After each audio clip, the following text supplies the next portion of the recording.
Dentro de las doctrinas básicas que generalmente se presentan al comienzo de la vida cristiana, son, como su nombre lo indica, básicas, elementales. Las escrituras llaman a estas doctrinas con que el cristiano comienza a caminar su vida en el Señor como doctrinas rudimentarias. Es lo inicial, es lo que se le enseña prácticamente a un niño. Sin embargo, hay doctrinas que toca tenerlas supremamente claras, así sea de la manera más básica y sencilla. En esta ocasión vamos a examinar algo supremamente importante que todo discípulo que esté cursando su escuela de discipulado debe tener muy dominada, muy manejada, muy aprendida y totalmente comprendida. A eso lo vamos a llamar plan de salvación. Lo primero que se presenta a una persona, a un evangelista, cualquier predicador que vaya a presentar el mensaje de salvación, tiene que tener claro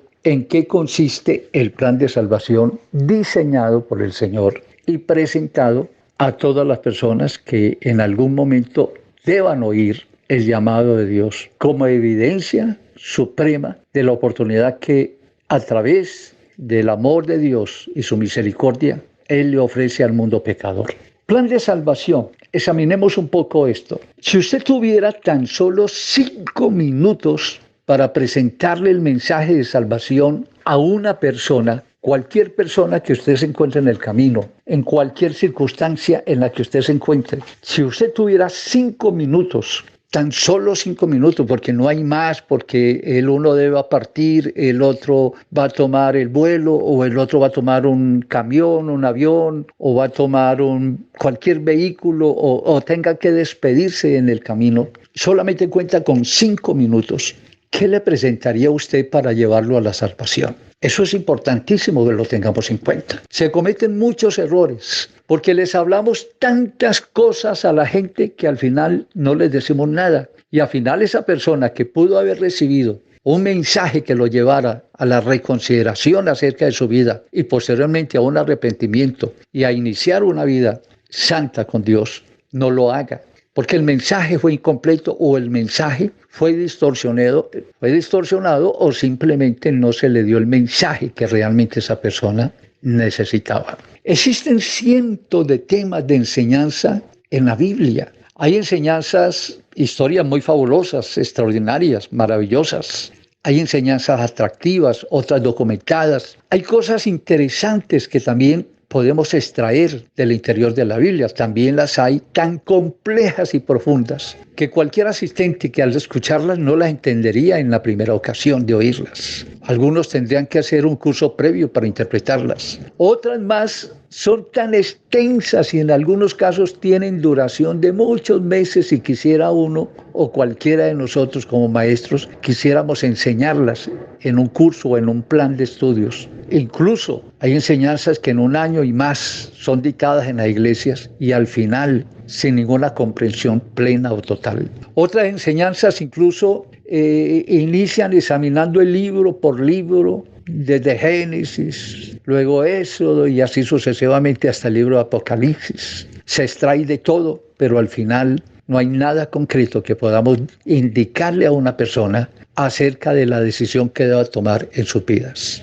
Con todas sus particularidades y aspectos sobresalientes que tiene la Biblia, y uno quisiera enseñarlas desde Génesis, abarcando libro por libro de la Biblia, aún así muy poco se hablaría de la cruz.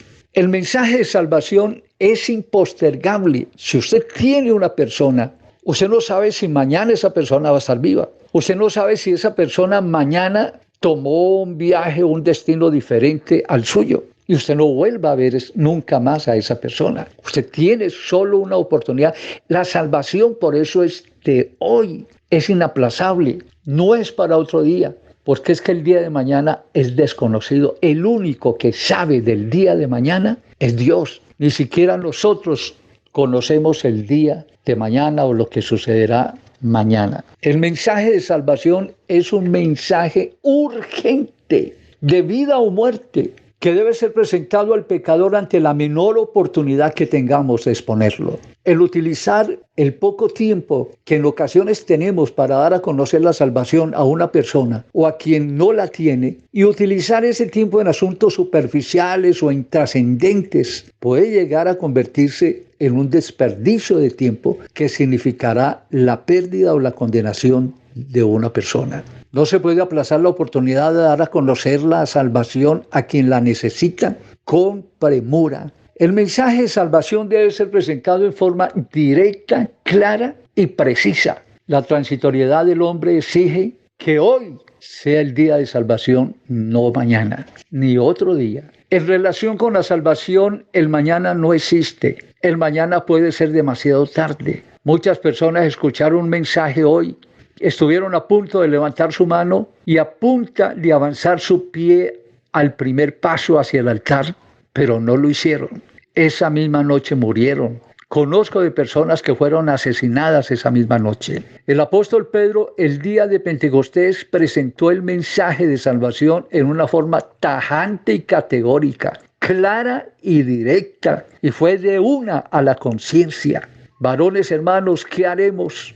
Y él de una vez le dijo lo que tenían que hacer en un solo texto de la Biblia. Hechos 2:38 Pedro les dice: arrepentíos y bautícese cada uno de vosotros en el nombre de Jesucristo para el perdón de los pecados y recibiréis el don del Espíritu Santo. En un solo texto. Cuando existen predicadores que predican días, meses, años y nunca llegan a ese texto, de esos 3,000 que se convirtieron, ¿cuántos pudieron haber muerto esa noche o al día siguiente, o a la semana siguiente o al mes siguiente? Él sabía que tenía que predicar un mensaje directo, y como lo predicó directo a la conciencia de tal manera que tuvieron que decir: varones, hermanos, ¿qué haremos? Cuando el apóstol Pedro le predicó a la multitud, no utilizó rodeos, ni siquiera utilizó palabras bonitas, adornadas, ni eufemismos, ni ocultó ni cambió la realidad de Dios ni la realidad del pecado a los oyentes. Su mensaje fue contundente y directo. Vosotros matasteis al autor de la vida. Ese fue el mensaje, así de sencillo. 5 palabras. Vosotros matasteis al autor de la vida.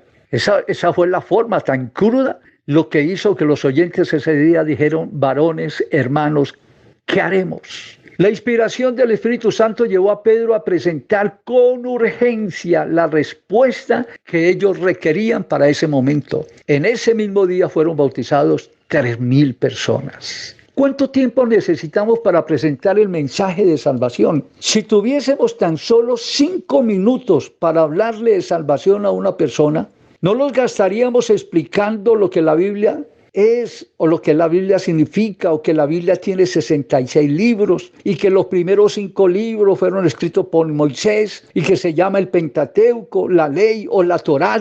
¿Cuánto tiempo me he gastado ya diciendo eso? Que el primer libro de la Biblia se llama Génesis y que después del Génesis o en el Génesis encontramos la historia de la creación del mundo y empezamos a narrar los 7 días, el séptimo el día de descanso, y entre tantas historias atractivas e interesantes. Luego seguiríamos con eso.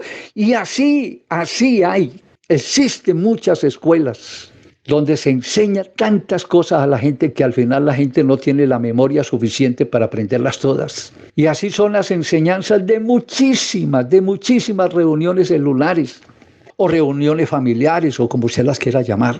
Tan complejas, tan difíciles, se habla de todo menos de salvación. Es seguro que pronto pasarán los 5 minutos hablando de Génesis, Éxodo, Levítico, Números, Deuteronomio y así sucesivamente. Van a pasar los 5 minutos y no lograríamos hacer conocer la salvación a esa persona. La información presentada de esta manera no es que sea mala, no es que lo que diga la Biblia no tenga importancia, pero es que aquí estamos hablando de urgencia. La Biblia tiene cosas interesantes, históricas. Se encuentra en la Biblia y que se encuentran en la Biblia y produce una relativa satisfacción a la curiosidad, pero no tienen el poder de hacer salvo al pecador ni llevar al hombre a ser salvo del pecado. Bueno, la respuesta es sencilla. Tendríamos que hablarle sobre el plan de salvación si queremos que esa persona sea salva, pero tenemos 5 minutos. Miremos qué podríamos hacer. Sin lugar a dudas, existe en la Biblia muchísima información realmente importante y por demás interesante. Pero toda la información de la Biblia es esencialmente vital.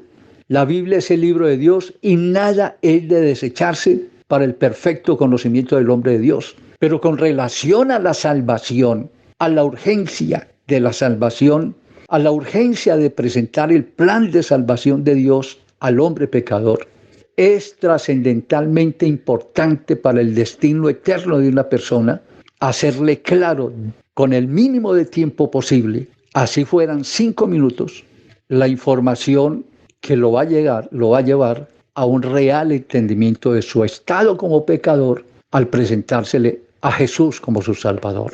Para eso les voy a presentar un plan básico de salvación que se puede dictar en 5 minutos. Así de sencillo. Es corto, claro, concreto, preciso, pero hay que dar con claridad y objetividad el mensaje a esa persona, si es que no tenemos más tiempo sino 5 minutos. Pero vamos a considerar que tuviéramos más de 5 minutos, pero lo explicaríamos un poquito más amplio. Le explicaríamos algunos otros aspectos también importantes, pero están relacionados con esa salvación. Por ser un manual y un curso y una lección con limitaciones de espacio y teniendo en cuenta la necesidad de ser prácticos o pragmáticos, como dicen los que hablan mucho mejor, presentaremos una forma sencilla, breve y concisa en la que encontraremos lo que podríamos llamar el plan de salvación de bolsillo, el que andaríamos siempre con el bolsillo en la mente. La mente también tiene bolsillos para guardar cosas importantes. Es más, quienes lo utilizan lo tienen memorizado.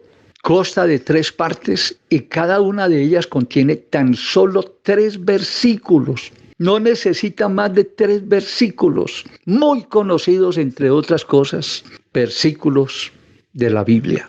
Lo que muestra su practicidad, eficacia y facilidad de memorización. 3 versículos. Y su explicación, lógicamente, y puede ser presentado en tan solo, repito, 5 minutos. Todos debemos aprenderlo. Todos los que pretendamos llevar este mensaje de salvación tenemos que tenerlo dominado. Tantos predicadores hablando de todo y al final no dicen nada. Ahora vamos a aprender el contenido de este práctico plan de salvación de bolsillo en 5 minutos. Lo primero que tenemos, la primera parte o lo primero que tenemos que tener en cuenta es presentar lo primero. Son 3 partes. La primera parte dice la salvación es necesaria. A la persona hay que mostrarle que la salvación es necesaria. En la salvación, cuando se le enseña a la persona que él necesita la salvación, se le presentan 3 textos, repito, por cada una de las partes. Son 9 en total. Todos han pecado. Mostrarle a esa persona que todos han pecado. Romanos 3:23. El pecado produce muerte. Romanos 6:23. No hay justo ni aun uno. Romanos 3:10 al 11. La segunda parte dice, la salvación es provista por Dios. Si se considera que no hay salvación, porque no existe, a menos que Dios la provea, también hay 3 textos. Todos los pecados pueden ser perdonados, no importa la clase de pecados, menos la blasfemia contra el Espíritu Santo. 1 Juan 1:9. El que quiere puede salvarse solamente con querer. Apocalipsis 22:17. Y la salvación es un don de Dios. Efesios 2:8. Y la tercera parte dice, la salvación puede recibirse, no solamente es provista por Dios. En la tercera parte, la salvación puede ser recibida. ¿Cómo? Creer, Juan 3:16, a través del arrepentimiento del bautismo, Marcos 16:16, arrepentimiento, bautismo y Espíritu Santo, Hechos 2:38. Ya, ahora vamos a la explicación de cada una de esas partes. Análisis del plan básico de salvación. Ya lo presentamos, ahora expliquémoslo. Si hay un poco más de tiempo, podemos explicar cada una de las partes. Primero, la salvación es necesaria. Tiene por objeto crear la necesidad de la salvación en el pecador. Existen incontables excusas y argumentos que el pecador generalmente presenta en contra de la salvación y que lo llevan a descartarla. Todas sus razones se reducen a una sola. No tienen necesidad. Ellos consideran que no existe necesidad de la salvación. El predicador le va a mostrar que sí hay necesidad. En muchos casos la respuesta indiferente está condicionada por la fórmula facilitas de la salvación de las religiones tradicionales, que son supremamente fáciles. Por cualquier pecado simplemente va y hace lo que su religión le indica y en ocasiones simplemente con una venia y suficiente. En muchos casos la respuesta indiferente está condicionada por eso, porque las religiones han hecho fácil la salvación. Algunos dicen, yo no fumo, yo no tomo, no le hago mal a nadie, por tanto soy salvo. Las religiones enseñan que la facilidad de la salvación hace la vida realmente fácil, y esa es la consecuencia de tanto pecado en el mundo. Otros dejan a cargo de su salvación a los ritos y las ceremonias de sus familiares cuando pasa de este mundo a la eternidad. Escúchenme bien, algo que me sucedió hace muchos años cuando era pastor en la ciudad de Neiva. Cuando un vendedor llega, y eso me pasó a mí personalmente, cuando un vendedor llega a la casa de un posible cliente a ofrecerle un artículo de primera necesidad para el hogar, su respuesta generalmente será, no lo necesito. Detrás de cada respuesta se esconde inconscientemente el rechazo a hacer un gasto, del cual aún no está preparado ni convencido, así tenga algo de dinero. El vendedor sagazmente intentará demostrarle a su cliente la importancia de ese artículo para su casa. Al final, el comprador decide tenerlo. ¿Qué hizo que se diese ese cambio tan repentino en el comprador y ahora lo compre? El vendedor logró convencerle con razonamientos y argumentos acertados sobre la necesidad de ese artículo en su hogar. El predicador debe utilizar los razonamientos y argumentos que la palabra de Dios le permite, y no solamente la predicación de la palabra. Ya hemos hablado suficientemente que esa palabra tiene que estar revestida del poder del Espíritu Santo para que la palabra trasciende y penetre hasta lo profundo del pensamiento, que corte, que destruya cualquier rechazo a la palabra del Señor y a la necesidad de ser salvo. Segundo, la salvación es provista por Dios. Tiene por objeto exponerla al alcance de todos. Esta salvación es para todos, pero tiene condiciones. Podríamos imaginarnos al vendedor de nuevo presentando todos los argumentos posibles para convencer al cliente de la necesidad de ese artículo en su hogar. Y al final, cuando el cliente reconoce que necesita ese artículo y pregunte, ¿lo tiene usted para la venta? Imagínese por un momento que el vendedor le conteste, no lo tengo. O no existe, no lo hay, está agotado. Sería insólito, ¿cierto? Pero es que en el caso de nosotros los predicadores estamos vendiendo un artículo precioso como es la salvación, sin precio y sin dinero. Pero lo más hermoso que tenemos nosotros como predicadores es que sí tenemos para la venta esa salvación. Con relación a la salvación, lo más maravilloso de todo es que el hombre necesita un Salvador y necesita una salvación. Dios la tiene para proveerla y lo más maravilloso de todo es gratuita. Venid, comprad sin dinero y sin precio vino y leche. Isaías 55:1. La gran noticia del Evangelio es que el hombre estaba perdido. No había esperanza para él, pero Cristo a través de su obra en la cruz ofrece gratuitamente la salvación eterna. Maravilloso. Tercero, la salvación puede recibirse. Muestra la manera simple y sencilla para obtenerla. Alabanzas al nombre del Señor.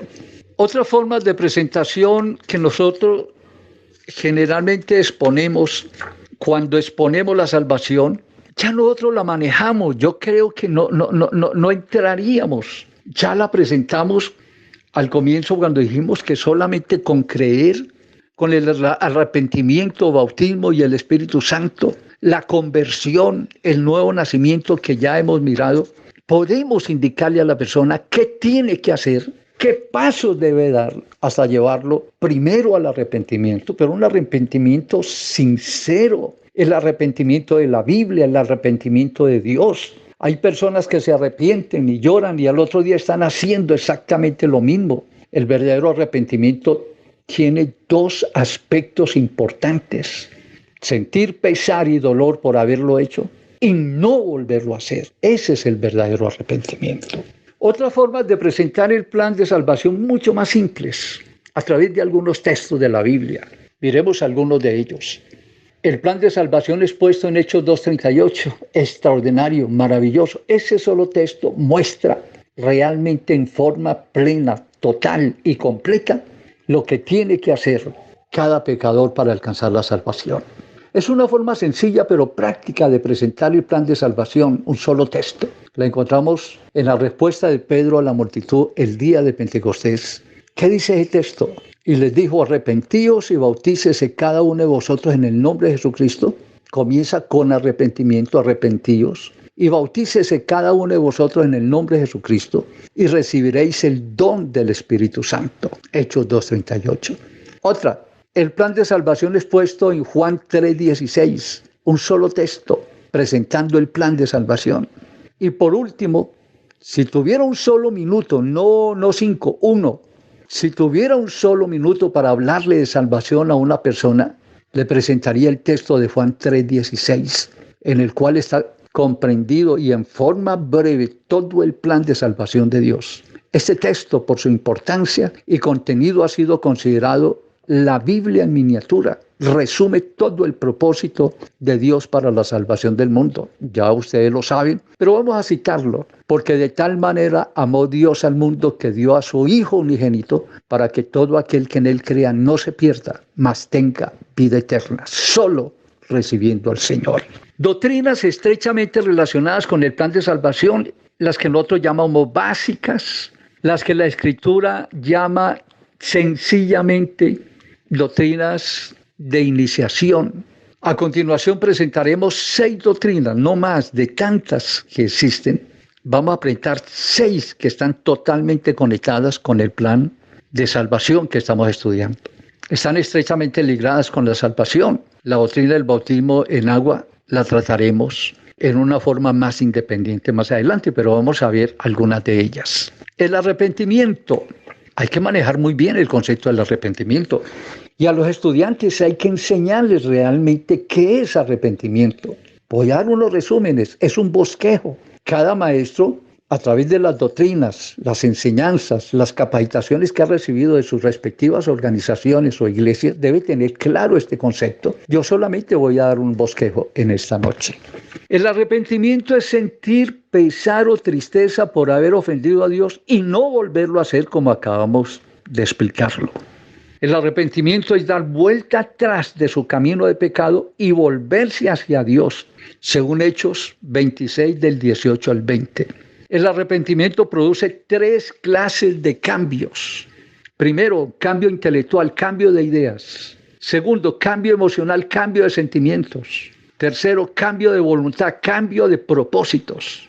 Ahora, el arrepentimiento incluye 4 cosas. Primero, reconocimiento de pecado, Marcos 2:17. Confesión de los pecados, segundo, Proverbios 28:13 y 1 Juan 1:9. Tercero, produce contrición o tristeza según Dios por el pecado cometido, Salmos 32 del 3 al 5, Salmo 5 y segunda de Corintios 7:10. Cuarto, la decisión de abandonar el pecado, Proverbios 28:13, Lucas 3:1 al 8 y Hechos 26:20. Juntamente con el arrepentimiento viene la confesión de los pecados. Eso es inherente, hace parte del arrepentimiento. En el arrepentimiento se confiesa el pecado.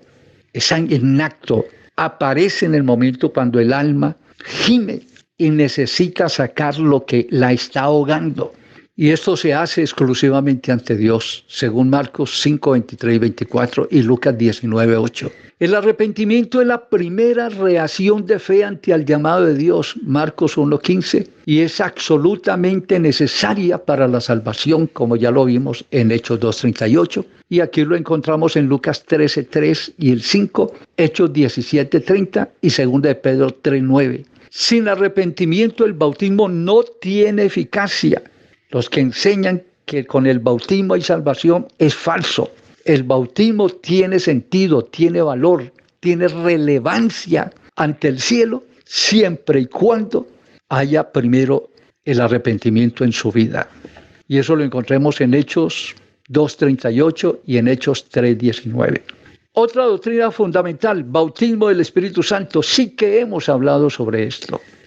El bautismo del Espíritu Santo hace parte del plan de salvación en el Nuevo Testamento, así el neopentecostalismo lo ignore y lo niegue. Y no es una experiencia opcional, el que quiera puede recibirlo. Juan 3:5, Romanos 8 del 1 al 16, Efesios 1, 13 y 14, Tito 3:5. Estos textos ya los analizamos cuando estudiamos la doctrina del Espíritu Santo.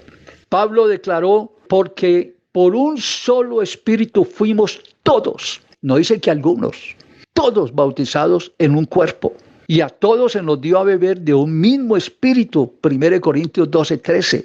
Y continúa diciendo, y si alguno no tiene el Espíritu de Cristo, no es de él, Romanos 8:9. Y el libro de los Hechos de los Apóstoles describe esta experiencia con los términos bautizados, llenos, recibido, cayó sobre, derramarse. Hechos 1:4 al 5, Hechos 2:4, Hechos 10:44 al 47, Hechos 11:15 y 17, Hechos 19:6. Todo el libro de los Hechos de los Apóstoles. El Espíritu Santo ha sido prometido a todos los que creen en Jesús y obedecen su palabra, todos. Esto no es para algunos. Juan 7:38 al 39, Hechos 5:32, Hechos 11 del 15 al 17, Hechos 19:2, Gálatas 3:14 y Efesios 1:13. Estos textos no los habíamos examinado antes. La expresión porque para vosotros es la promesa y para vuestros hijos y para todos los que están lejos, para cuantos el Señor nuestro Dios llamare, Hechos 2:39. En relación al bautismo del Espíritu Santo, muestra que todos los hombres, sin excepción, hacen parte de esta promesa, judíos y gentiles. La experiencia del bautismo del Espíritu Santo es la experiencia sobrenatural de todo creyente en Cristo. El Espíritu es nuestro reposo, nuestra guía, nuestro adoptador, intercesor, santificador, sello y arras de nuestra herencia. Isaías 28:11 al 12, Juan 16 al 13, Romanos 8 del 15 al 26, Efesios 1:13 al 14, 1 Pedro 1:2. Y el Espíritu Santo da poder para vencer al pecado y vivir una vida santa, Hechos 1:8, Romanos 8, 4 y 13, y produce en el creyente frutos del Espíritu y nos hace como Cristos. Escuchen, nos hace como Cristo, Gálatas 5:22, 23. Otra doctrina. Tercer doctrina, el nuevo nacimiento. Repito, primer doctrina, arrepentimiento. Segunda doctrina, Espíritu Santo. Tercer doctrina, nuevo nacimiento. El arrepentimiento, el bautismo en agua y el bautismo del Espíritu Santo conforma el nuevo nacimiento. El modelo bíblico es el de experimentar simultáneamente los tres procesos para salvación en acción simultánea, y eso está en la Biblia. Hechos 2:38, Hechos 8:15 al 17, Hechos 9:17 al 18, Hechos 22:16, Hechos 10:44-48 y Hechos 19 del 1 al 6. Las Escrituras muestran la obra espiritual del nuevo nacimiento asociado con, cuando hablamos de nuevo nacimiento, no es volver al vientre de la madre como pensó aquel gran hombre sabio que estuvo frente al Señor una noche, Nicodemo. Cuando hablamos de nuevo nacimiento se está refiriendo a la regeneración de esa persona, justificación, adopción y santificación. Lo repito porque es importante. Se refiere el nuevo nacimiento a la regeneración, a la justificación, adopción y santificación. 4 doctrinas juntas. La conversión resulta en regeneración o nuevo nacimiento y lo tenemos en la Biblia, Juan 3:3, Tito 3:5, y el nuevo nacimiento es la reformación de la naturaleza antigua. El hombre regenerado recibe una nueva y santa naturaleza llena de poder sobre la naturaleza antigua y pecaminosa. El nuevo nacimiento incluye 2 elementos importantes. Primero, el sometimiento del poder de la naturaleza antigua. La naturaleza antigua queda sometida. Segunda de Corintios 5:17. Y segundo, recibe una nueva naturaleza impartida por el Espíritu Santo. Efesios 4:24, Colosenses 3:10 y segunda de Pedro 1:4. La nueva naturaleza trae un cambio de deseos y actitudes. Efesios 4:23-32. Y poder para vivir una vida nueva. Hechos 1:8, Romanos 8:4. Sin embargo, el nuevo nacimiento no elimina la naturaleza antigua, la somete. El creyente debe llevar siempre en su vida, el creyente, no el impío. El impío lleva una sola naturaleza. El creyente lleva en su vida dos naturalezas consigo, la carne y el espíritu. Eso está en Gálatas capítulo 5, versículos 16 y 10 hasta el 18. El que sigue la carne no puede vivir una vida victoriosa, santa y agradable a Dios. Romanos 7:21 al 25, Romanos 8 del 12 al 13 y Gálatas 5, 19 al 21. Pero si sigue al Espíritu, puede disfrutar de una vida victoriosa sobre el pecado, según Romanos 8 del 1 al 4, Gálatas 5, 22, 23 al 23 y 1 de Juan 3, 9. Cuarta doctrina, la justificación. Es el hecho por el cual declara como justo al pecador, el cual no lo puede ser por sí mismo. Ningún pecador es justo. Pero Dios lo considera como justo por la obra del Señor Jesús en la cruz del Calvario, en la cual Él llevó el pecado de los injustos, pagó por los injustos. La justificación contiene dos aspectos importantes. Primero, Dios perdona al pecador removiendo la culpa y la pena como consecuencia de sus pecados. Romanos 4 del 6 al 8 y Romanos 8:1. Y segundo, Dios imparte, transfiere la justicia de Él, la transfiere. La justicia de Cristo es transferida al pecador para que Él pueda recibir todo lo que le pertenece a la naturaleza de Cristo sin pecado a causa de la justicia. Romanos 3:22, Romanos 4 del 3 al 5, 2 de Corintios 5 del 20 al 21. Viene una doctrina que considero que es supremamente importante y que se obtiene rápidamente por el hecho, inclusive por el hecho del bautismo. Quinto, adopción. Es tomar e introducir a un niño a una familia. Eso significa adopción. Un niño que no hace parte de sangre y carne de una familia es introducido y aceptado como un hijo, inclusive de sangre y carne. Se le entrega su nombre, pero detrás del nombre se le entrega un apellido, el apellido de la familia. La regeneración consiste en que somos hijos de Dios a causa del nuevo nacimiento espiritual. Adopción significa que llegamos a ser hijos de Dios por su elección legal. Por lo tanto, llegamos a ser sus herederos. Y de esto no existe ninguna discusión.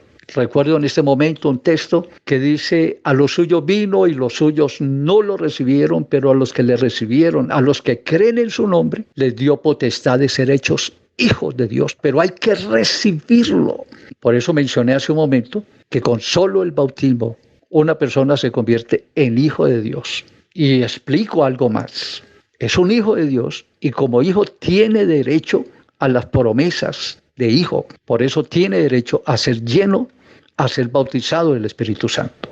Con todos los derechos que implica el hecho de ser hijos de Dios, realmente Dios nos ha sentado en lugares celestiales. Nos ha sentado con Él en lugares celestiales. Sexto, la santificación. Hablemos un poquito sobre la santificación, que es la sexta doctrina que nosotros estamos o que vamos a estudiar.